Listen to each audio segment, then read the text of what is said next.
Europe 1. Le grand direct des médias, Jean-Marc Morandini. Et le fait média du jour, c'est donc cette rumeur autour du possible départ d'Alessandra Sublet qui abandonnerait son émission quotidienne C'est à vous sur France 5 pour aller sur France 2. On parle même de façon assez précise d'un magazine culturel depuis hier. On va essayer de décrypter tout ça parce qu'on a des informations, de l'intox, des démentis. Renaud Revel, rédacteur en chef à l'Express, bonjour. Bonjour Jean-Marc. Merci d'être avec nous. Alors, on commence peut-être par cette rumeur. Hein. Ouais, elle court effectivement depuis quelques jours. Elle a été quand même très mollement démentie par l'intéressé. On va l'écouter tout à l'heure d'ailleurs. Mais il semblerait qu'en tout cas, il y a un petit peu de teneur dans tout ça, dans la mesure où France 2 est en train, en tout cas, de revoir sa grille des programmes. Bruno Patino, le patron des programmes du groupe, va annoncer dans les jours qui viennent la nouvelle image de France 2 et les nouveaux contenus. Et Alessandra Sublet, qui travaille sur France 5, est l'un des protégés du garçon en question. Donc cette rumeur a peut-être un peu de fond, un peu de corps. Oui. Et pourquoi Sublet en fait? Parce que Sublet, d'abord, c'est l'une des rares animatrices de France Télévisions, quand même, qui a une cote d'amour, on la connaît, excellentissime dans l'opinion. Les audiences sont bonnes, elle fait une moyenne de 800 000 à 900 000 personnes quand même chaque soir. Elle a une presse quand même inimaginable, parce que c'est vrai qu'elle est même, je dirais, paradoxalement bonne, cette presse, compte tenu comme de l'audience qui est excellente, certes, mais pas à ce point-là. Sublet est quelqu'un qui, dans l'opinion, a une cote d'amour quand même inégalée depuis une quinzaine d'années dans le PAF.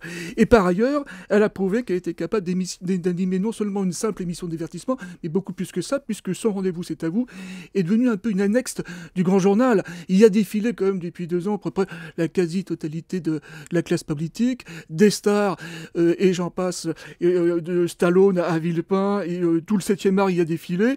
C'est devenu un peu un copier-coller de l'émission de News sur Canal+, ce qui fait qu'aujourd'hui, elle est incontournable sur France Télévisions et qu'elle apparaît comme l'animatrice avec un L majuscule qui pourrait effectivement devenir un peu l'icône de France 2, ce qui lui manque à cette chaîne. Mais ça fait plusieurs fois qu'on parle de son départ. On l'avait évoqué l'année dernière, à peu près à la même époque d'ailleurs. Oui. Elle-même avait laissé entendre qu'elle n'avait pas très envie de faire une année de plus de C'est à vous. Finalement, elle l'avait fait une année de plus. Est-ce qu'on va pas se retrouver un peu dans le même schéma au final? Elle a 4 ans, c'est une fin de cycle. Peut-être que si elle a besoin de changer, de bouger, je pense que Bruno Patino lui met une certaine pression.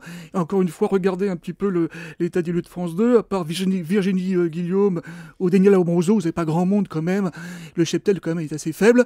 Et c'est vrai qu'elle apparaît quand même comme le joker possible d'une chaîne qui est en pleine reconstruction aujourd'hui. Alors hier, le site internet du magazine Closer a publié une information selon laquelle l'animatrice aurait décidé de quitter la présentation de l'émission quotidienne C'est à vous. Elle plancherait sur un magazine qui devrait être diffusé en deuxième partie de soirée sur France 2. Le magazine Closer évoque une émission culturelle filmée dans un théâtre qui parlerait de cinéma, de littérature, de culture au sens large, de façon accessible et décomplexée.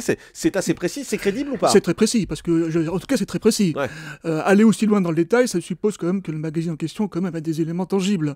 Et on va écouter sans doute, j'imagine, la réaction de l'intéressé, mais ça semble en tout cas tout à fait probable. Ouais, hier soir, Alessandra Sublet a donc réagi en ouverture de C'est à vous dans le pré-générique, avec humour. Alors, vous nous direz après si, selon vous, c'est un vrai démenti ou pas.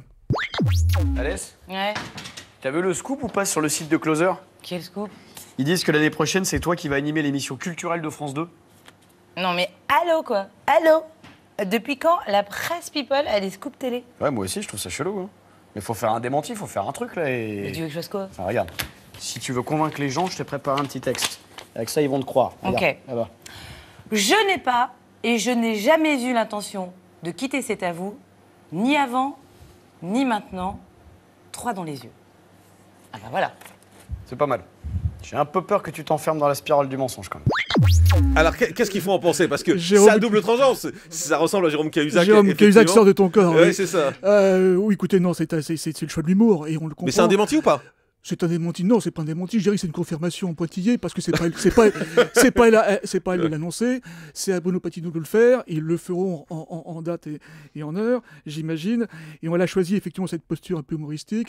Elle dégage mollement en touche, mais ça semble quand même se confirmer. Alors, je vous signale également qu'Alessandra Sublet sera notre invitée sur Europe 1 lundi matin. Donc, on aura l'occasion de lui poser toutes ces questions. Elle sera avec Pierre-Antoine Capton, qui est le producteur de son émission C'est à vous. Et ça tombe bien parce qu'on a beaucoup de questions à leur poser. Donc, Alessandra Sublet et Pierre-Antoine Capton qui lui dément l'information sur son Twitter. Donc voilà, on est entre l'info, le démenti, on sait pas trop. Pour en savoir plus, lundi matin, Europe 1. Merci beaucoup Renaud Revel, rédacteur en chef à l'Express, d'avoir été avec nous sur Europe 1.